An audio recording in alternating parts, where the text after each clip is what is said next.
Good morning students. Class 6th subject Hindi first chapter first प्रार्थना।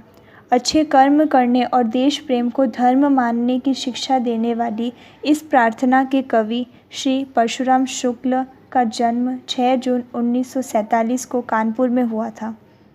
ये वर्तमान बाल एवं किशोर साहित्य के महत्वपूर्ण रचनाकार हैं। श्री परशुराम शुक्ल भारतीय संस्कृति के प्रेरणादायी प्रसंगों को अपनी रचनाओं का आधार बनाते हैं। उन्होंने ऐसी अनेक रचनाएं की हैं जो जीवन जीने की सही राह दिखाती हैं। प्रस्तुत कविता में कवि ने बच्चों में सेवा भाव तथा देश प्रेम जैसे मूल्यों का संचार करने का प्रयास किया है। कविता।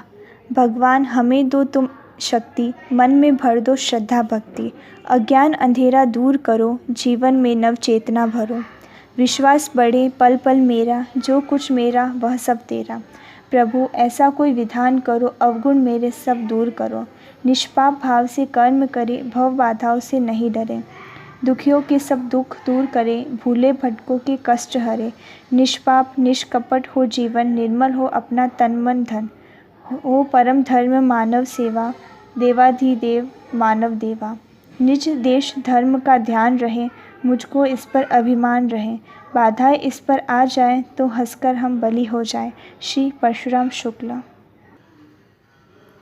एक्सप्लेन।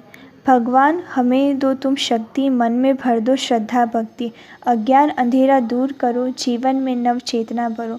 प्रस्तुत प्रार्थना में कवि भगवान से ऐसी शक्ति मांग रहा है जिससे अज्ञान का अंधेरा दूर हो जाए, जीवन में नई चेतना आ जाए, विश्वास बढ़े पल पल मेरा, जो कुछ मेरा वह सब तेरा, प्रभु ऐसा कोई विधान करो, अवगुण मेरे सब दूर करो। इसमें कवि भगवान से प्रार्थना कर रहा है कि मेरा विश्वास बढ़े और मेरे जो सभी अवगुण हैं वो सारे दूर हो जाए, निष्पाप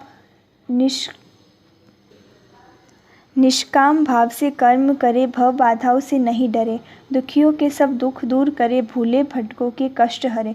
कवि कहता है, हे भगवान हमें ऐसी शक्ति दो कि हम निष्पाप निष्काम भाव से अपना काम करते रहे, दुखियों की दुख दूर कर सके, भूले भटकों का कष्ट दूर कर सके, निष्पाप निष्कपट हो जीवन, निर्मल हो अपना तन मन धन, हो परम धर्म मानव सेवा, देवाधिदेव मानव देवा।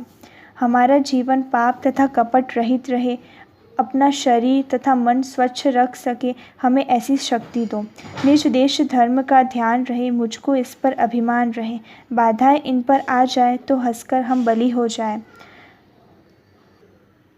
हमारा परम धर्म मानव सेवा हो, हमें स्वयं के साथ साथ धर्म तथा देश का भी ध्यान रहे, और यदि स्वयं या देश पर कोई बाधा या संकट आ जाए तो हम हंसकर उस पर बलिदान हो जाए। कवि यही कहना चाहते हैं।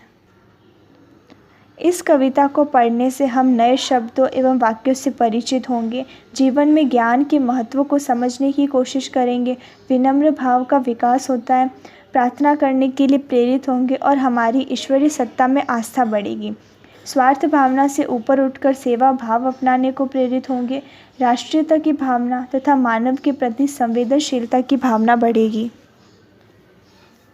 प्रस्तुत कविता का मूल उद्देश्य छात्रों के मन से सभी दुर्गुणों को निकालकर सद्गुणों को अपनाने की प्रेरणा देना है। इस कविता में कुछ कठिन शब्द दिए गए हैं जिनका अर्थ यहाँ दिया गया है। शब्दार्थ।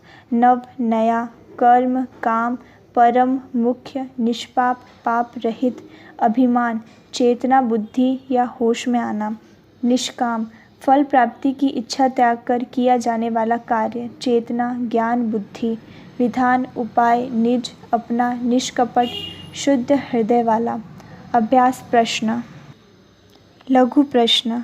प्रश्न संख्या। लघु प्रश्नोत्तर। प्रश्न संख्या 1 क। कवि किससे प्रार्थना कर रहा है? उत्तर, कवि भगवान से प्रार्थना कर रहा है। ख। कवि क्या दूर करने की बात कर रहा है? कवि अज्ञान का अंधेरा दूर करने की बात कर रहा है। ग। कवि जीवन में क्या भरना चाहता है? उत्तर, कवि जीवन में नया ज्ञान भरना चाहता है। ग। कवि किससे नहीं डरने का संदेश देता है? उत्तर, कवि बाधाओं से नहीं डरने का संदेश दे रहा है। दीर्घ प्रश्न। प्रश्न संख्या 2 क। कविता में किस अंधेरे को कैसे दूर करने की बात की जा रही है? कविता में अज्ञान के अंधेरे को ज्ञान की रोशनी से दूर करने की बात की जा रही है। ग। ईश्वर की भक्ति से जीवन कैसा हो जाएगा? उत्तर। ईश्वर की भक्ति से जीवन नव स्फूर्ति से भर जाएगा, विश्वास बढ़ेगा, निष्काम भाव से कर्म करने की प्रेरणा मिलेगी तथा राष्ट्र एवं स्वयं की रक्षा करने की शक्ति मिलेगी। ग। कवि किस परिस्थिति में बलिदान देने की बात करता है तथा क्यों? उत्तर। कवि देश पर खतरा आने पर उस पर बलिदान हो जाने की बात करता है। ग। कविता में कवि ने देश धर्म के लिए क्या कहा है? क्या वह उचित है?